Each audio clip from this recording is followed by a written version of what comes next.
puisque Frédéric nous a posé la question de l'écologie urbaine et de l'espace public me concernant, parce que je vais se centrer là-dessus, et c'est là-dessus que je centrerai mon propos. Je me suis dit que j'allais, au départ en tout cas, beaucoup appuyer sur les petits points. Les petits points sur cette question-là de l'écologie urbaine sont absolument essentiels parce que il y a un vrai risque sur toutes les approches de ce type-là, et à travers l'histoire de l'urbanisme, on les a vus se déployer. Quand on aborde la question de la ville et du vivre ensemble d'une façon sectorielle, quelle que soit la pertinence et l'importance du sujet, ici c'est l'écologie, on a connu la même chose avec l'hygiène, on a connu la même chose avec les transports, comme on disait à un certain moment, on sait qu'on ne fabrique pas de la ville.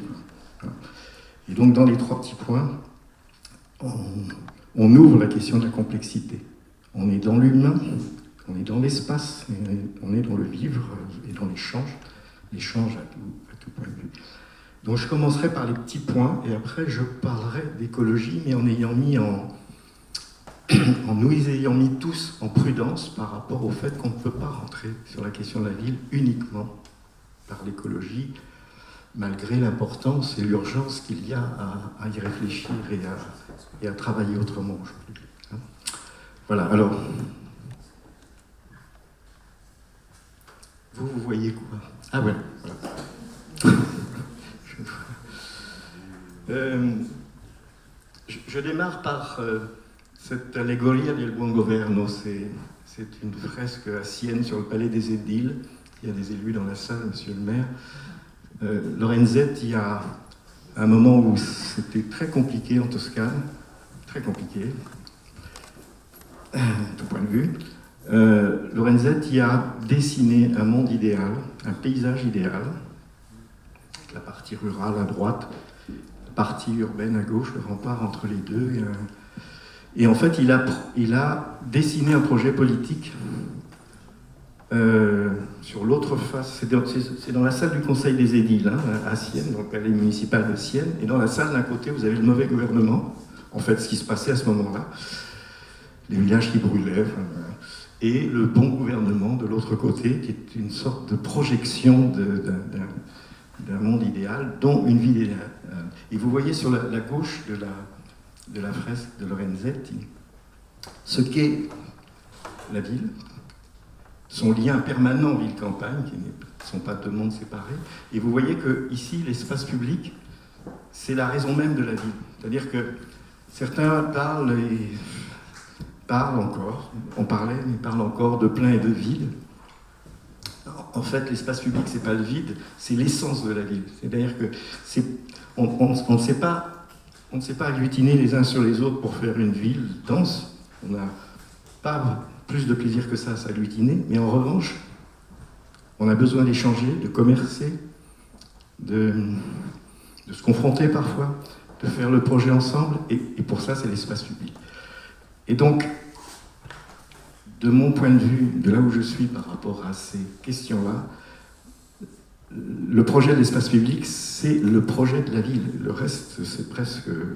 Mais peut-être qu'Alessandre, j'espère, prendra un autre point de vue, mais c'est un débat, bien entendu. Je ne suis jamais dans des certitudes. Mais voilà, l'espace public, c'est pas un vide. Voilà, c'est l'essence de la ville. Alors, ce mot espace public, je reviendrai sur celui d'écologie urbaine, mais ce mot d'espace public, il y a peu de temps qu'on l'emploie pour désigner les places, les rues, les squares, les avenues. Ça a émergé dans les années 70, pendant un certain nombre, avoir vu passer quelques années. Ça a longtemps désigné, enfin longtemps, à partir du XVIIe siècle, le lieu du débat politique. L'espace public,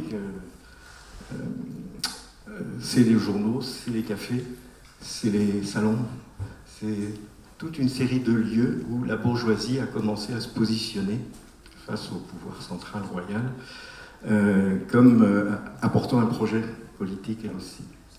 Et ce mot espace public, c'est le mot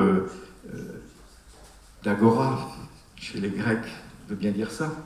L'agora, c'est un espace public, mais c'est d'abord tout un débat. le lieu de la discussion, le lieu du projet qu'on est en train de construire ensemble. Le forum chez les Romains, ça a le même sens. C'est quoi un forum aujourd'hui, hein? Or, pour eux, c'était la place. Oui, c'est la place, c'est l'espace public. Voilà. Donc c'est assez intéressant parce qu'on est passé d'une époque où le mot espace public désignait la discussion à un mot où ce mot désigne ces espaces comme c'était du temps de l'Antiquité. C'est assez intéressant. C'est pour ça que dans les 3 petits points, je voudrais balayer tout ça avant de rentrer sur le végétal en ville, sur l'îlot de chaleur urbain, sur tout ce que vous connaissez, sur l'albédo. On en dira 2 mots parce que c'est important, parce qu'il faut connaître ça aussi, il faut y travailler aujourd'hui, mais il ne faut pas qu'on s'écarte à cause de ça du cœur de ce qu'est la ville et l'espace public. Donc en fait, on se rend compte que quand Frédéric m'a interpellé sur l'espace public, je me suis dit, est-ce que c'est pour parler de l'espace public au sens des philosophes ou de l'emploi du mot depuis les années 70, hein. Donc, mais finalement, on se rend compte que c'est la même chose, on n'est pas si loin. Et il se passe la même chose avec le mot écologie urbaine, parce que pour moi, quand j'ai fait mes études, l'écologie urbaine, c'était une école de sociologie, l'école de Chicago, qui étudiait la façon dont les différentes populations d'un contexte urbain se positionnaient les unes par rapport aux autres et comment se faisaient les relations dans un milieu qui était la ville. Il y a une phrase, j'espère que je vais la retrouver, mais tout à fait intéressante d'un des chercheurs de l'école de Chicago, qui en fait décrit la ville comme un écologiste d'aujourd'hui décrirait des espèces dans un milieu. Et les espèces, en l'occurrence, c'était des ouvriers d'un côté, des bourgeois, des blancs, des noirs, des femmes, etc. Et la façon dont ces différentes espèces, en l'occurrence, occupaient une ville, le type de relation qu'elles avaient, et ce que devait être le projet politique sur une ville ou un territoire au regard de les élus connaissent bien ça, ils le pratiquent tous les jours, mais les urbanistes un peu moins, et moi qui viens du monde de l'urbanisme, j'ai découvert beaucoup de choses. Alors, quand on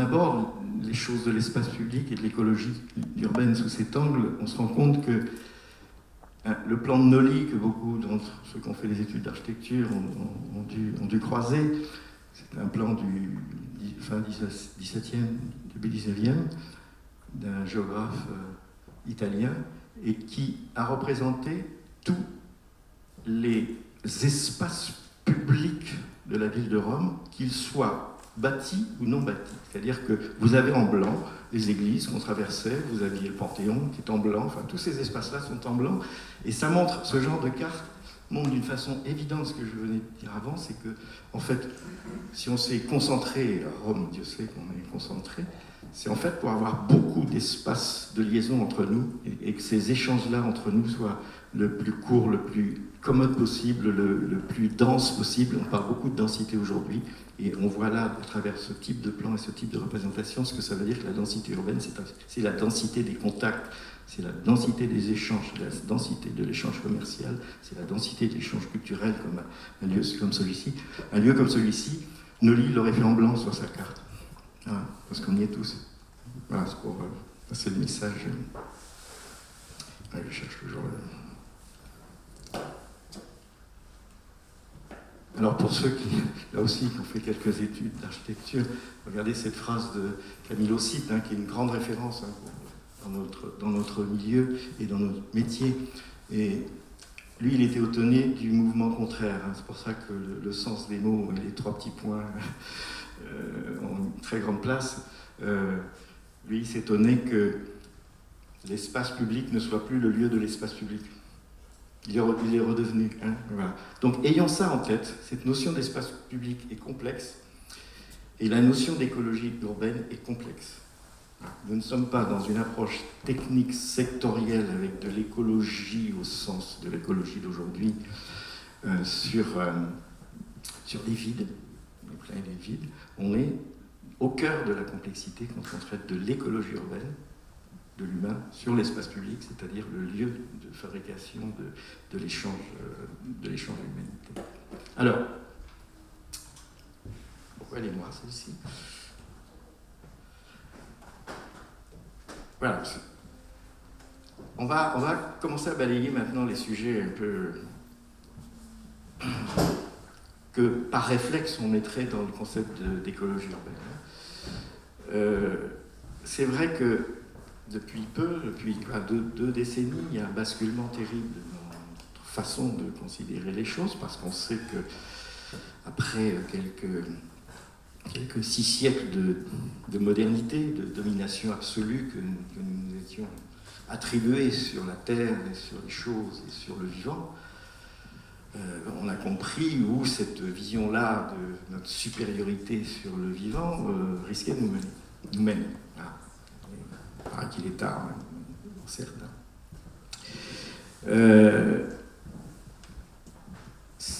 Voilà, ça fait quelques années qu'on commence à parler de zéro phyto, parce que il ne faut plus s'en prendre à la mauvaise herbe. Enfin, vous connaissez toutes ces choses-là. Voilà, il y a des herbes qui seraient mauvaises, il y a des essences, des espèces qui seraient nuisibles. Voilà, enfin, ça fait quelques siècles qu'on raisonne comme ça. Hein, on est les patrons, et c'est nous qui décidons qui doit vivre, qui doit ne pas vivre sur cette planète.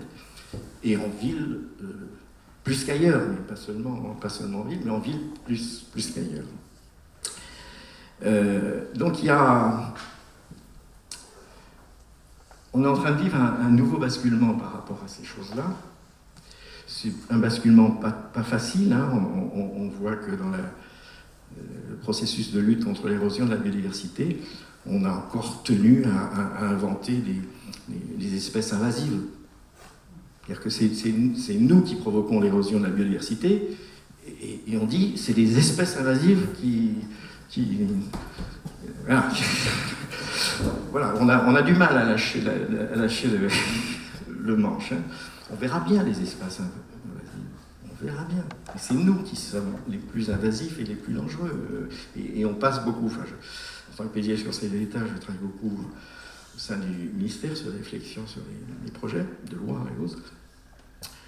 Une sorte d'obsession sur la plante invasive, et beaucoup de l'énergie, enfin, vous en savez quelque chose, des services se passent sur la trame verte et bleue et les trames invasives. J'y reviendrai sur la trame verte et bleue. Or, la question est plus globale et plus large que ça. Voilà, alors, c'est vrai qu'on est en phase un peu de questionnement de nos façons d'être et donc de vivre. Et il y a beaucoup de travaux qui sont menés. Vous le savez, là, c'est un workshop de jeunes étudiants dans les différentes disciplines qui touchent à l'urbain, à la ville. C'est sur une petite commune du Vaucluse, c'est le réseau Volubilis. Et ces jeunes ont essayé d'imaginer ce que pouvait être le paysage urbain d'une ville plus accueillante, au vivant, etc. Voilà. Bon, ce sont des images, ça bouleverse notre imaginaire, ça bouleverse notre représentation de la ville. Si on montre ça à notre ABF, il tombe dans les pommes. Enfin, il y a le débat à Paris aujourd'hui, non, ça va? Nous, ça va, les jeunes chez nous. Par exemple, il y a un grand débat sur Paris, sur végétaliser Paris, sur mettre des arbres dans la perspective de l'opéra Garnier, on va plus voir l'opéra. Voilà, c'est un débat culture-nature qui est intéressant. Et comme on sait que la ville est avant tout culturelle, parce que la place de cette entrée sectorielle qu'est le vivant, elle doit être mise en débat avec toutes les autres entrées. Mais c'est toujours très intéressant de voir que les nouvelles générations vont leur poser une question de ce type. Ils vont vers des représentations qui nous questionnent, qui nous étonnent, qui parfois, sur un workshop précédent, ils avaient mis une immense éolienne en haut du Ventoux, quoi. Donc, voilà. c'est intéressant. Et quand on est élu et qu'on reçoit ça, on peut pas. Quand on est urbaniste et qu'on travaille pour une collectivité, on ne peut pas se le permettre. Avec les jeunes, on peut le faire. Voilà. Alors, on l'a vu, on l'a tous vu, hein, mais il y a une vraie question sociale et culturelle maintenant qui se pose auprès de nous, et on voit dans beaucoup de villes, il y a eu Nantes, là c'est Avignon, etc., où la population veut se réapproprier ce vivant. Les plantes qui poussent dans les fissures des enrobés, on leur donne leur nom latin, on se les réapproprie, on fait des tours avec des ethnobotanistes pour dire bah oui, mais ma grand-mère elle faisait tel type de tisane avec ça, c'était bon pour le foie ou pour ceci ou ça. Ça va être la mauvaise herbe est en train de changer de camp, quoi. Enfin, en tout cas d'image. Et ce sont des choses assez profondes, parce que socialement très répandues, très portées, et que forcément, dans la façon de fabriquer la ville et de concevoir l'espace public, ça va transformer un certain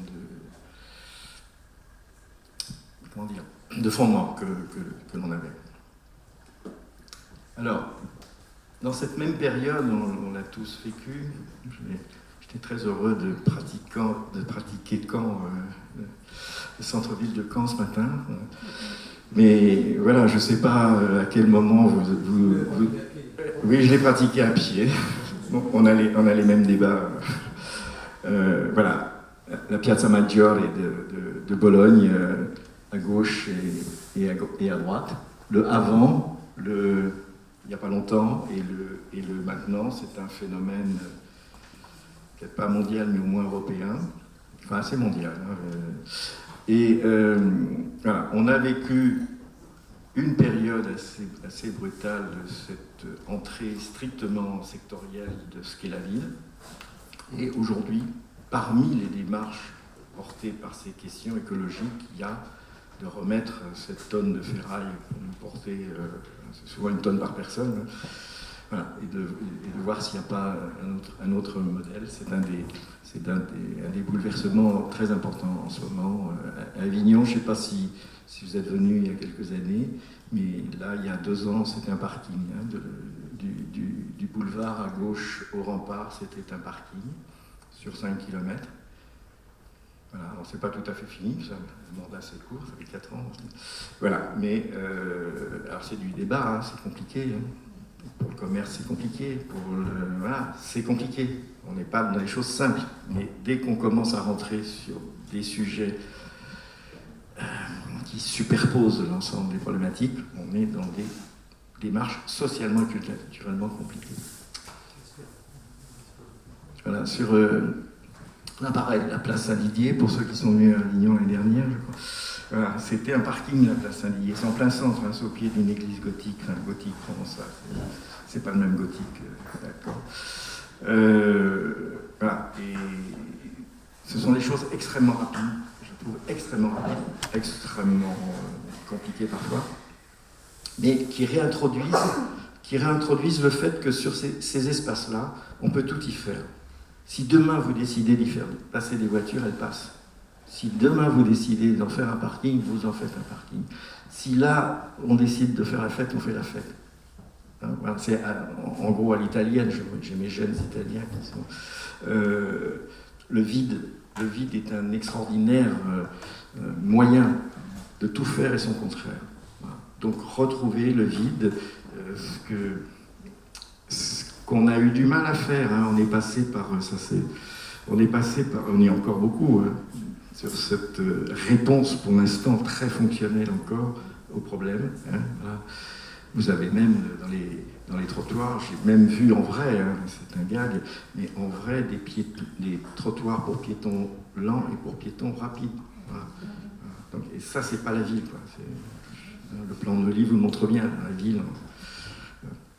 Il y a même des lands d'artistes, là, des lands d'artistes qui jouent avec ça, quoi. Voilà. C'est des street artistes plutôt que des lands d'artistes en l'occurrence. Voilà. Donc c'est compliqué la complexité. Mais on n'est pas urbain et on n'est pas dans l'écologie urbaine si on n'aborde pas les choses sous cet angle de la complexité. C'est facile de tout séparer de tout régler, de tout dimensionner, de mettre à côté les uns des autres comme on peut, etc. C'est le plus facile, mais ça ne marche pas. Ça ne marche pas. Tous les travaux, on appelle ça le CEREMA maintenant, l'ancien CERTU, etc., ont montré, par exemple, que sur certains carrefours complexes, on peut en connaître au Maroc ou ailleurs, sur certains parcours complexes, si on laisse faire le désordre, c'est beaucoup plus efficace en termes de flux que si on met des feux. Et le désordre, à l'italienne encore, hein, c'est-à-dire on se regarde, tiens, tu passes, je passe, etc. Et en flux horaire, c'est beaucoup plus efficace. Comment ? Marseille ? Non. Alors, oui, si je vous montre la Piazza del Campo, après montrer l'allégorie, hein, c'est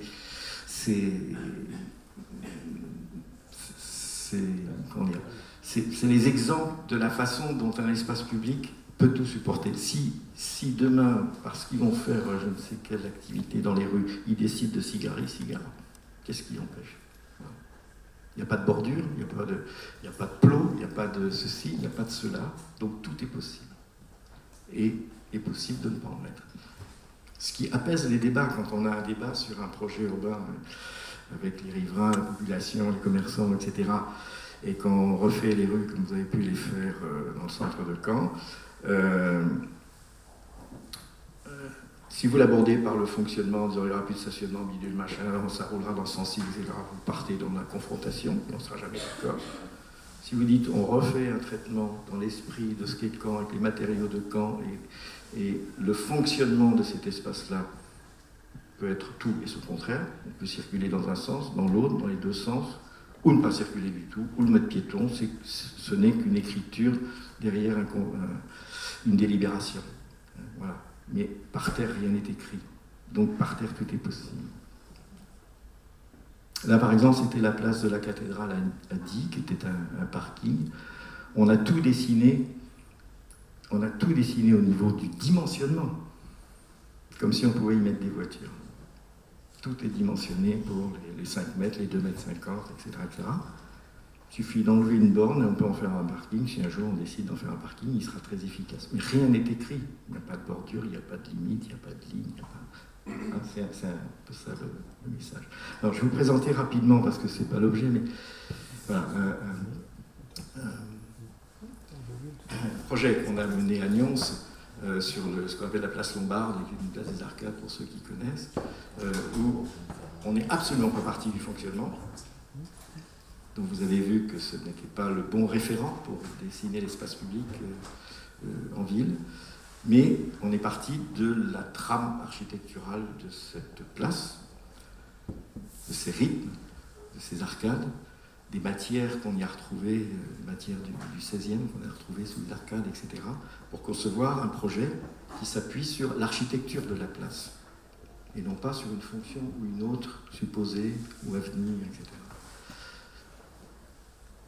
Et on a veillé, et là ce sont des croquis, je vais les passer rapidement, mais on a veillé à ce que sur cet espace où on a tout enlevé, le vide, l'importance du vide dans l'espace public, on a tout essayé. Le marché, la foire, toutes les activités qui se passaient dans l'année, on les a dimensionnées, parce qu'on a posé quand même quelques bons. Voilà. Et tout peut s'y faire. On peut même y mettre des voitures, on a gardé un tiers des voitures sur certaines parties. Et l'idée, c'est ça, avec une pente importante qui est nécessitée quand même. Voilà. C'est-à-dire qu'on est parti d'un espace où une seule fonction était prise en compte et tout était fait pour elle, à un espace où on peut tout faire. Et personne n'empêche le maire ou son conseil municipal de dire « moi, je remets les voitures ». Ça marche aussi. Mais ce sera difficile politiquement.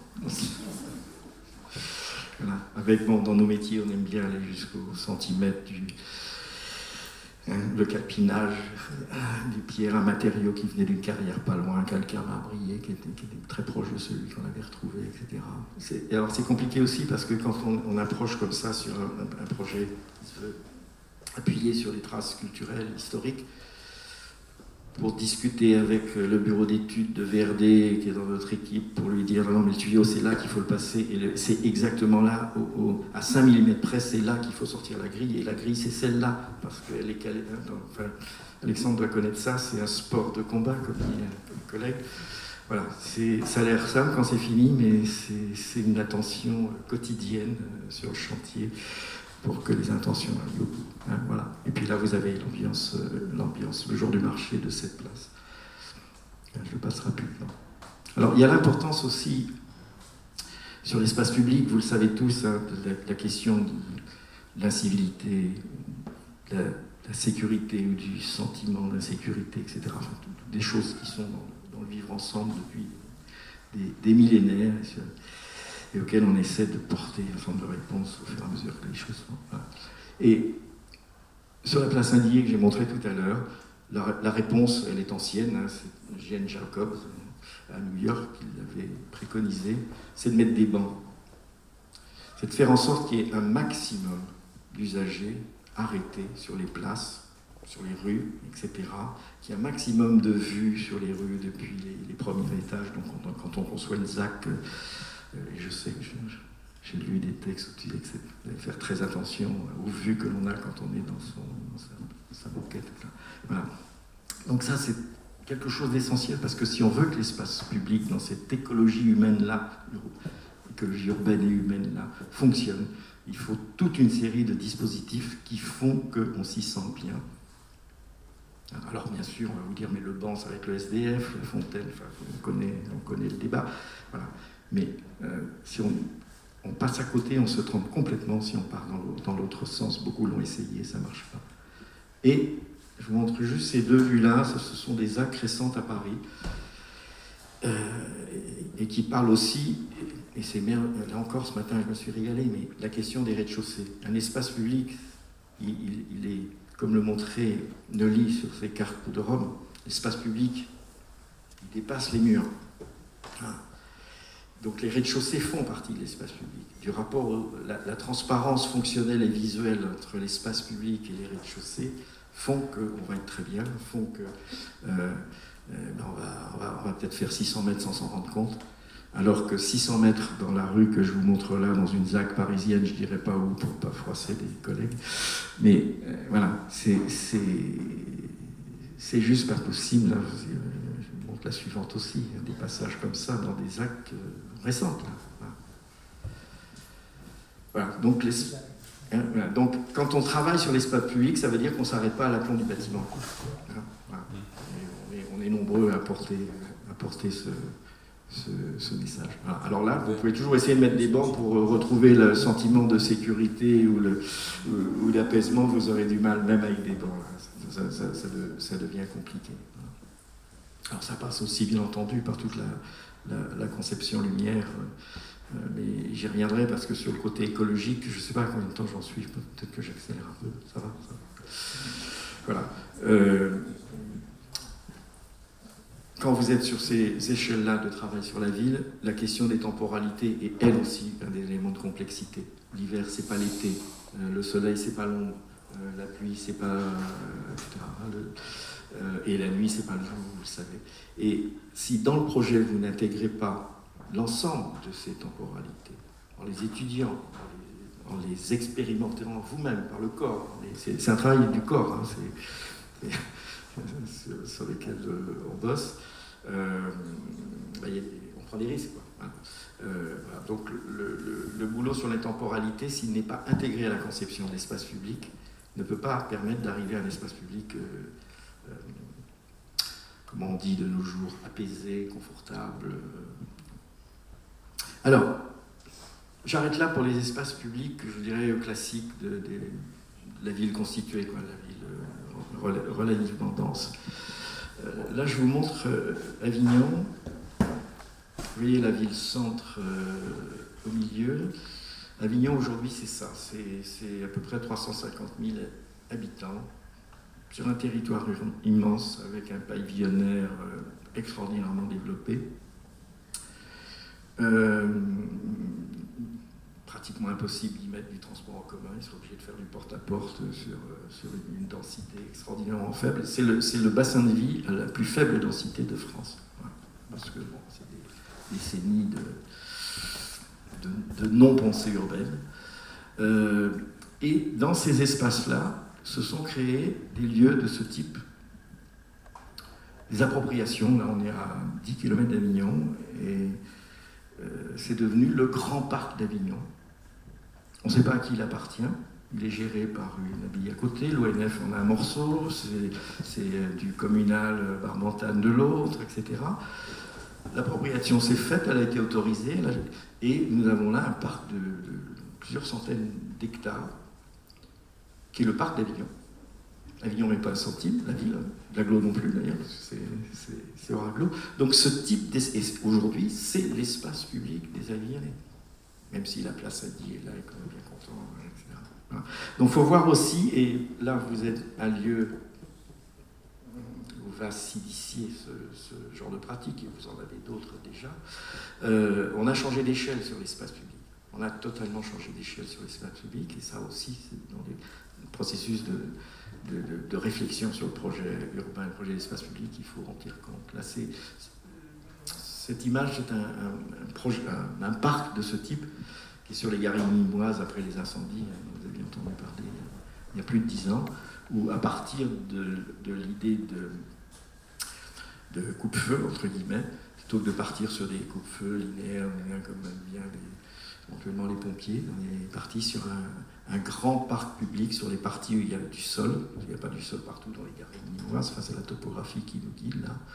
Voilà. Et on se retrouve avec un parc public de la nîmoise de plusieurs centaines d'hectares qui est très pratiqué, qui est très... Voilà, c'est cette nouvelle échelle. Voilà. C'est un espace public. Alors vous en connaissez partout, voilà, ces choses-là sont espaces publics. Ça ne se gère plus du tout comme les espaces publics dont on parle sur la ville constituée. Là, c'est un travail que j'ai fait sur ce que la collectivité a appelé l'éco-vallée du Var. Peut-être moins éco que le nouveau projet urbain, mais voilà. Il n'empêche que là, on est parti de ces grands espaces publics qui structuraient l'ensemble de cette nouvelle vallée du Var, qui est en fait le développement de la Côte d'Azur. Les 30 prochaines, 40 prochaines années de la Côte d'Azur, c'est ce projet de la vallée du Var. Et nous sommes partis de toutes ces structures linéaires agricoles ou naturelles pour constituer une trame d'espace public verte, entre guillemets, dans lequel va venir s'inscrire le projet urbain. Je ne passe pas par tous les détails, mais notamment on a redonné sa place au Var, qui aujourd'hui est un tuyau entre deux digues. Et, voilà, je crains qu'on en entende parler un jour. Voilà. Donc ce type de nouvel espace public à une nouvelle échelle, sur lequel on est en train de tous travailler, et on y réfléchit tous, va apporter un nouveau type de forme urbaine également, sur lesquelles il va falloir décliner cette question de l'écologie urbaine. On n'est plus dans l'échelle de l'écologie urbaine, voilà, et ça, il faut l'avoir en tête. Là, c'est un petit travail que j'avais fait c'est au Bagne. On parlait de pastis avec quelqu'un tout à l'heure. C'est comment, par ce regard-là, sur une trame d'espace public et de structure paysagère, dans notre jargon, structure paysagère, comment ce nouveau quartier de Bagne, qui était dans la moulinette c'était du POS encore, du POS, comment faire trame d'espace public dans ce nouveau quartier de Bagne. À Avignon, ça se passe comme ça, c'est-à-dire qu'on a décidé que plus un seul mètre carré agricole, il y a 4 ans, plus un seul mètre carré agricole ne deviendrait constructible, et l'ensemble de ces grandes taches vertes, là, que vous voyez là, il y a tout un travail avec ceux qui restent d'agriculteurs et puis pour les autres, les propriétaires, sur comment faire que ce qu'on appelle les parcs agricoles, il y en a pas mal en Europe maintenant, je vais travailler sur celui de Milan, comment ces espaces agricoles-là sont aussi des espaces publics aux échelles dont on vient de parler. C'est pas simple, il ne faut pas embêter les agriculteurs, ils sont quand même sur leur lieu de travail, il y a des conflits d'usage qui peuvent être... Voilà. Donc c'est du temps, ça se travaille par... C'est un travail commun. Vous avez des villes en Allemagne, je ne me souviens plus du nom de la commune, on était allé les voir, où c'est toutes ces bandes vertes qu'ils ont créées dans le cadre de ce qu'ils appellent, eux, l'écologie du paysage, on n'a pas le temps d'en parler. C'est les services municipaux de la ville avec les associations de la ville qui gèrent ces espaces-là. Qui sont des espaces dans tout le territoire agricole de la commune, dont la partie aval, la partie plate appartient aux agriculteurs. Ce sont devenus des espaces publics, ce sont des parcs. Une des choses, voilà, donc cette nouvelle échelle, il faut l'avoir en tête. La ville et l'espace public, aujourd'hui, ce n'est pas la place et la rue que l'on pratique tous les jours si on habite en centre-ville. Une des choses absolument fondamentales, et je commence à rentrer un peu dans non pas dans le dur, mais dans la question du vivant, hein, donc de l'écologie au sens du vivant, bah, c'est le sol, le rapport au sol, le type de sol, et comment je fais avec le sol en ville ou dans le secteur urbanisé. Hein. Donc là, c'est une photo de chantier classique, mini-chantier. On a, en tout cas, je ne sais pas chez vous, mais nous, dans le Sud, on a de terribles réflexes techniques qui fait qu'on bétonne tout, qu'on pose tous nos revêtements au mortier, qu'on fait des joints bien étanches. Et ça, malheureusement, cette semaine, on a vu encore, peut-être pas la seule raison, mais il y a vu encore que c'est une chose importante. Et ça, au-delà de cette question d'imperméabilisation dont on connaît les effets, il y a le fait aussi que ce sol qui est sous notre chaussée, il est mort. Quoi. Il est mort. Or, avoir un sol vivant, par rapport à la question de l'écologie urbaine, je commence à rentrer dans les thématiques de l'écologie urbaine, un sol vivant, c'est un sol humide, un sol dans lequel il y a de l'eau, dans lequel de la vie, donc la micro-vie se développe. Et c'est grâce à cette micro-vie, d'une part, qu'on peut aussi planter des choses. J'y reviendrai sur la participation citoyenne à ces plantations.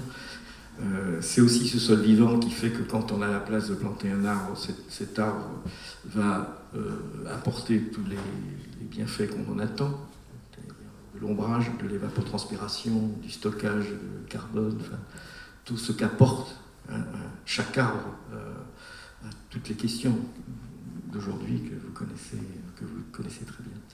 Voilà, si on est sur un sol mort, on peut faire ce qu'on veut, planter autant d'arbres qu'on veut. Et c'est compliqué d'avoir des sols vivants, surtout dans des centres anciens. Vous devez le vivre aussi tous les jours. Excusez-moi, c'est encore l'Italie, mais voilà, quand je vois qu'à Rome, ce sont des centaines d'hectares de matériaux sur sable, ces matériaux sont là depuis des siècles. Voilà. Il y a des petites bosses, on entend, on les enlève, il y a un réseau à refaire, on les enlève, on les repose. C'est pareil à Lisbonne. Lisbonne est tout sur sable. C'est pareil à Amsterdam. Les Hollandais ne travaillent que sur sable parce que bon, leur rapport à l'eau fait qu'ils ont développé. Donc, c'est une des choses qui, dans nos projets, nous on développe beaucoup, c'est comment faire en sorte que, par rapport à un programme d'espace public auquel on doit répondre, comment faire en sorte de garder un maximum de perméabilité et un maximum de terre vivante, de sol vivant sous la chaussée. J'essaie de passer vite encore.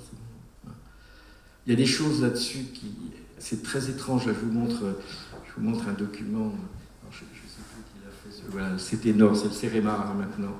C'est-à-dire que depuis des décennies, on sait faire des fondations de chaussées qui coûtent 0 centime en plus des fondations de chaussées actuelles, avec 30% de villes vides qui font du stockage des pluviales.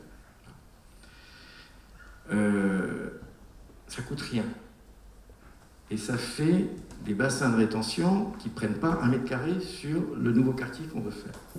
Donc on rend plus efficace l'urbanisation de la partie qu'on veut faire dans une ZAC. Eh bien, je ne sais pas chez vous, mais bon, dans le Nord c'est très développé, en Aquitaine c'est très développé, et chez nous dans le Midi, en 20 ans, je n'ai pas réussi à faire 1 mètre carré de structure de ce type-là. Je ne parle pas des caissons qu'on met sous la route, etc., mais qui coûtent. Voilà, on a, comment dire, je vous donne des petits exemples comme ça pour vous montrer qu'on a des marges de progrès gigantesques, là, sous la main. C'est pas la somme de tout ça qui a fait l'espace public, je vous l'ai expliqué au début, parce qu'on reste sur la chose culturelle et complexe, mais on a un certain nombre de choses qu'on peut croiser avec toutes les ambitions urbaines de l'espace public. Bon, on a des premiers de la classe en Europe qui nous ont appris tout ça, avec les fameuses nous, etc. On sait faire. Alors c'est plus facile dans un quartier récent, je pense qu'ici vous le pratiquez, on l'a vu tout à l'heure en passant. Dans les centres anciens, on peut apporter des solutions de ce type. L'eau, je vais essayer de passer plus vite. Il reste 5 minutes, moi je crois que je ne suis pas très loin de vous. Voilà. Alors, la question du végétal en ville, par rapport à l'écologie urbaine, elle est fondamentale. Vous avez là une photo d'Avignon. Quand vous êtes dans Avignon, c'est très minéral. Voilà. C'est comme à Rome, c'est comme à Sienne. On est des villes du Midi. Si vous allez à Naples, c'est encore plus minéral. Si vous allez à Alger, c'est encore plus minéral. Voilà. Et on nous dit il faut... il y a des ratios de mètres carrés d'espace vert par habitant. À Naples, c'est 3 mètres carrés. À Göteborg, c'est 100 mètres carrés. Nous, les villes françaises, la moyenne, c'est 40. Nous, à Marseille ou on doit être à 10. Pourtant, dans les villes du Sud, on est à 3, 4, 5 mètres carrés. Ça fait longtemps qu'il fait chaud. Ça fait longtemps que... etc. Est-ce qu'il faut vraiment transformer toutes les villes du monde en Göteborg ou en Besançon? 100 mètres carrés, je crois, à Besançon. C'est bien, c'est bien. Voilà. Et si je vous montre la photo d'Avignon, c'est pour vous montrer aussi que s'il y a peu de mètres carrés publics, derrière les murs à Avignon, derrière les façades, c'est plein de jardins, avec des grands arbres, etc. C'est-à-dire que en monde méditerranéen, le végétal, il n'est pas forcément sur l'espace public, il est dans les patios. Tout ça pour vous dire que les ratios aussi dans l'écologie urbaine, c'est peut-être pas la bonne approche, que nous sommes tous différents, que nous avons construit des villes différemment, que nous avons un rapport au climat différent, un rapport à la sécheresse différent, un rapport à la chaleur différent, et que travailler par des ratios pour répondre à des questions, notamment de canicule ou autres, on perd l'essence de ce qu'est la ville, c'est-à-dire un lieu culturel fait pour les gens qui les vivent, c'est-à-dire que culturellement ils sont bien. Voilà. C'est juste une petite... Oui, à Avignon, là on est en Suède, en Finlande, c'est Helsinki. Voilà. On habite en forêt, quoi. Enfin, je ne parle pas du cœur, du centre-ville, mais on habite en forêt. Vous ne ferez jamais habiter un Napolitain dans un lieu pareil. Il se suicide. Voilà. Donc voilà, attention aux... Et eux, au contraire, enfin, c'est les Vikings, c'est les gens des forêts. Nous, pour faire pousser, il faut amener de l'eau. Eux, il faut couper tout le temps pour avoir une petite clairière pour pouvoir y vivre. Donc on n'est pas pareil. Donc attention à l'écologie technique. Voilà le message. Voilà. Les plus belles places du monde. Il n'y a pas un arbre, il n'y a pas un brin d'herbe, il n'y a pas une jardinière. Et j'espère qu'ils ne vont pas dire que pour lutter contre l'IQ, l'îlot de chaleur urbain. Voilà. Mais cette émergence culturelle forte qui est vraie en Italie, qui est vraie chez nous, qui est vraie partout, de cette proximité du vivant et peut-être d'un certain apport sur le climat urbain, il y a une forte demande aujourd'hui d'être proche du végétal, d'avoir du végétal. Et on développe, et à travers, là c'est les projets que j'ai réalisés, sur lesquels on va voir chaque habitant et puis on lui propose de faire pendant le chantier, de lui laisser une fosse avec des protections, du sol bien entendu, éventuellement suivant la commune d'offrir le plan, mais il s'en occupe. Voilà. Si ça crève, c'est son problème, on bouchera. Voilà. Par rapport à la gestion du personnel municipal, c'est hyper intéressant aussi parce que ça évite de multiplier les... Voilà, mais il y a une vraie demande, nous à Avignon, on y a répondu par une délib, beaucoup de villes l'ont fait, où il y a une convention entre le maire et le riverain. C'est parfois un peu compliqué quand c'est une copro, mais s'il veut, on vient faire un trou, on met la terre, Éventuellement, notre pépinière lui offre le plan et il le gère. Alors, dans la convention, il y a marqué zéro phyto, hein, on y revient, zéro phyto. C'est-à-dire que, ok, vous n'allez pas.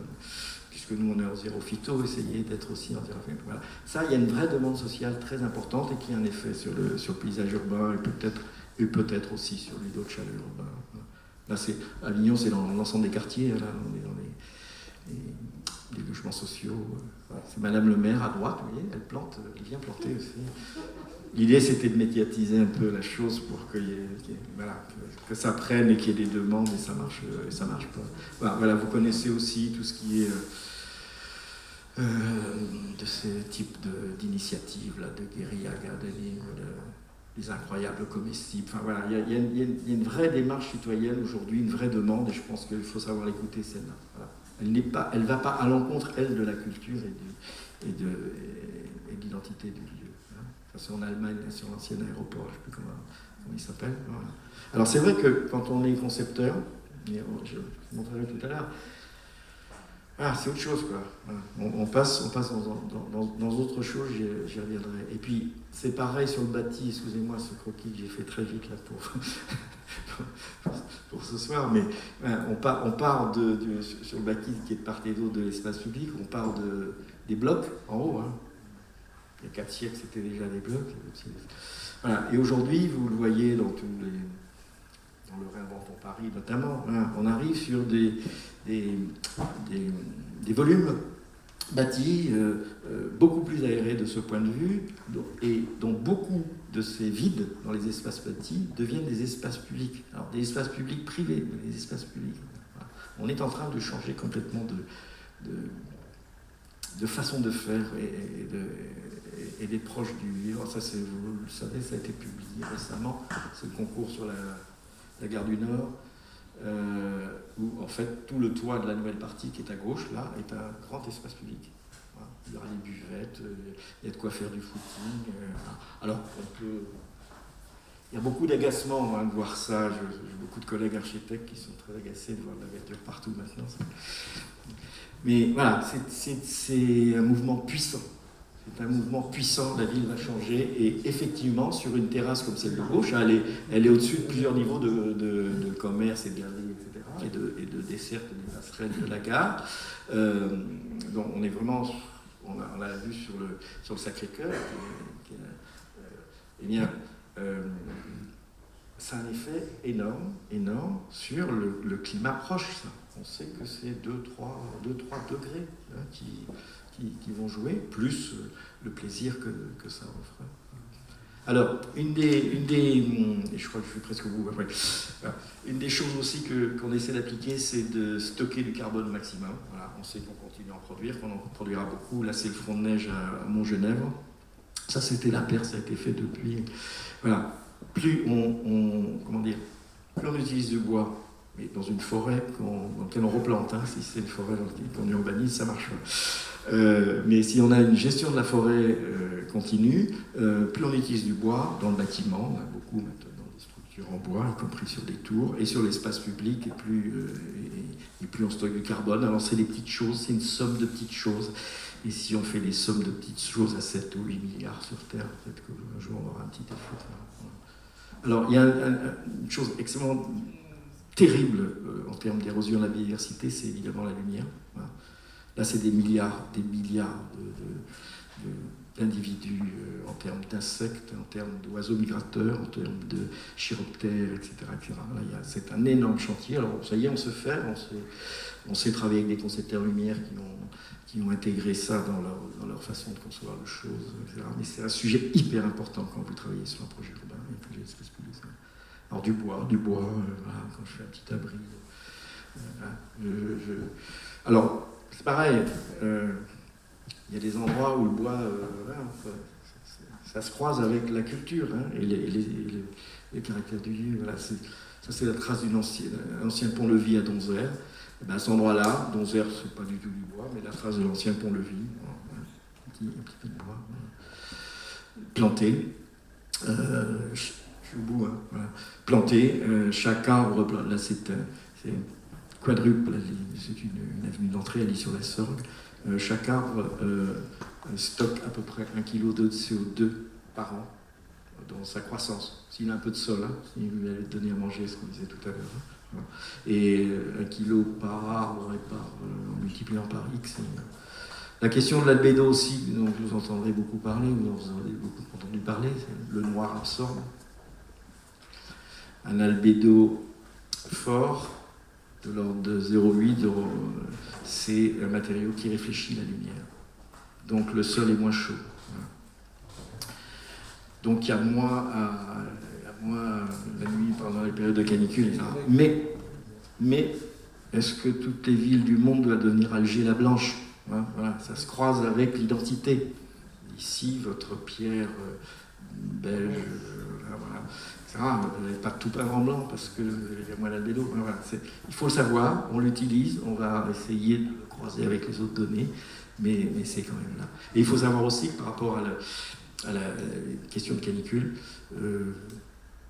j'ai dépassé voilà. Non, paradoxalement, quand vous mettez des arbres, vous avez moins de rafraîchissement la nuit, parce qu'en fait, vous créez un effet de serre sur l'espace public. Les feuilles empêchent les UV d'aller vers le zéro absolu de l'hiver, les moins de 173, je ne sais plus. Donc tout ça, il faut l'avoir en tête. Ouais. Il y a beaucoup d'essences d'arbres qui absorbent des microparticules, etc. Enfin, il y a des travaux de scientifiques maintenant très précieux quand on veut planter des essences. Alors, elles ne sont pas toutes des essences qu'on peut planter sur une place, il faut faire attention. Mais voilà, on peut, je passe vite. Mais voilà, il y a des matériaux aujourd'hui qui absorbent un certain nombre de polluants. Alors, je n'ai pas vraiment de retour, je ne sais pas le bilan carbone de la fabrication de ces matériaux. C'est une place en Allemagne. On sait traiter l'eau en surface. Voilà, ça marche très bien. Vous avez des cœurs d'îlots à Berlin, des cœurs d'îlots qui sont les stations d'épuration de l'îlot. Ça veut dire aussi que chaque habitant des appartements de l'îlot ne met pas d'eau de javel dans ses WC, du machin. Voilà, si on veut que ça marche. Et c'est un espace public. C'est l'eau des WC et c'est un espace public. Donc on a des marges de progrès énormes, et je finirai, mais alors j'irai très vite, le fait que l'écologie urbaine et humaine, c'est-à-dire nos rapports entre nous, aujourd'hui on le sait, nous tous, soit élus, soit concepteurs, etc., travailler avec les gens, ça y est, on s'y est mis quelques décennies de retard sur nos collègues européens, parce que bon, on avait une habitude très, très centralisatrice en France, comme ça, c'est notre histoire, et voilà, on va aujourd'hui faire les projets différemment. C'est pas forcément ça pour les concepteurs, je ne sais pas si tu pratiquais, mais on a des exemples, là, vous en parliez tout à l'heure. Ça va donner des nouvelles formes urbaines, ça va donner des nouvelles façons de faire. Je vous parlais de l'Allemagne tout à l'heure. On va arriver à des choses qui ne se ressemblent plus forcément beaucoup à ce que nous dessinions, nous, les architectes, paysagistes, urbanistes. Voilà. C'est l'occasion de faire un petit clin d'œil à mon maître Lucien Kroll, qui a été un des premiers à développer ça en Belgique, de travailler avec. Et du coup, je montre cette image pour conclure, mais je pense qu'on va plutôt arriver à des images, celles du haut, là, du gamin du haut, dans son bac à sable, qu'aux images du bas, dans lesquelles on était depuis quelques siècles. Je ne sais pas, je ne porte pas de jugement de valeur, mais voilà, on est dans un mouvement de transformation assez profonde qui va se prolonger par... Voilà, c'est l'arrivée de ces nouvelles machines qui vont encore tout bouleverser. Voilà, on ne sait pas trop où ça va aller dans nos questions d'écologie urbaine, mais ça va bouleverser, ça bouleverse déjà. Voilà, c'est fini.